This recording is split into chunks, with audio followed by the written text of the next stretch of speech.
Assalamualaikum warahmatullahi wabarakatuh. Nama saya Ivan Darmawansyah dengan NIM H11231150.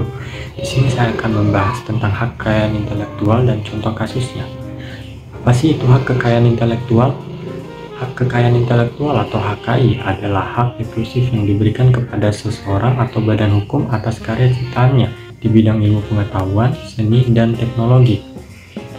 Jenis-jenis HKI yaitu yang pertama, hak cipta atau copyright, melindungi karya seni, sastra, musik, film, perangkat lunak, dan lain-lain, berlaku otomatis setelah karya diciptakan.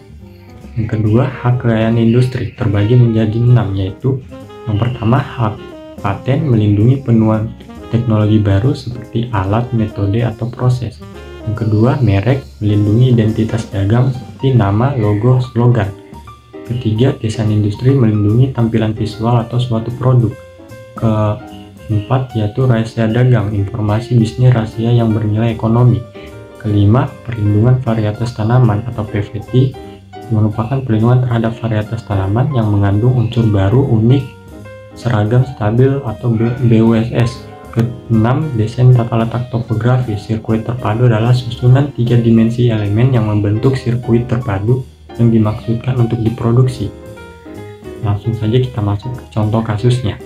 Halo teman-teman, tahukah kalian tentang kasus antara Tencent selaku induk dari Riot Games dan Monton?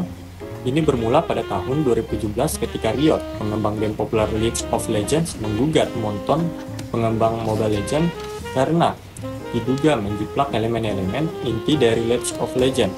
Gugatan pertama diajukan di Amerika Serikat, namun ditolak dengan alasan yurisdiksi. Riot kemudian mengajukan gugatan kedua di Tiongkok, negara asal Monton. Dalam gugatannya, Riot menuduh bahwa Mobile Legends mengadopsi elemen desain, karakter, dan mekanisme permainan yang sangat mirip dengan League of Legends, khususnya versi Mobile Legends-nya League of Legends Wild Rift.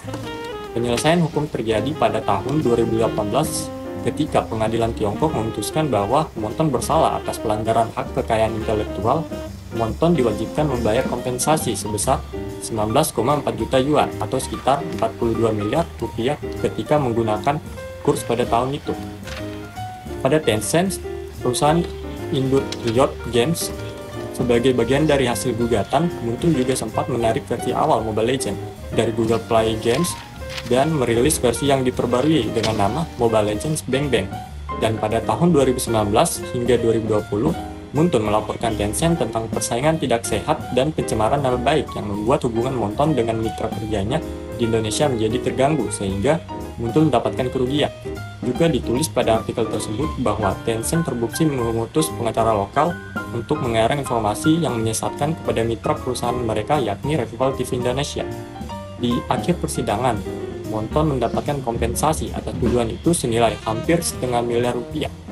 Persaingan tuntutan ini berlangsung hingga tahun 2022 yang diajukan oleh Tencent ke pengadilan Amerika Serikat, tetapi gugatannya ditolak pengadilan dengan alasan yang sama. Namun setelah itu tidak ada informasi mengenai kasus antara dua game tersebut. Dan pada akhirnya berita terbaru di tanggal 2 April 2024 melalui press release Revival TV, Monton mengatakan bahwa telah berdamai dengan Riot Games dan Riot Games telah mencabut tuntutan hukumnya.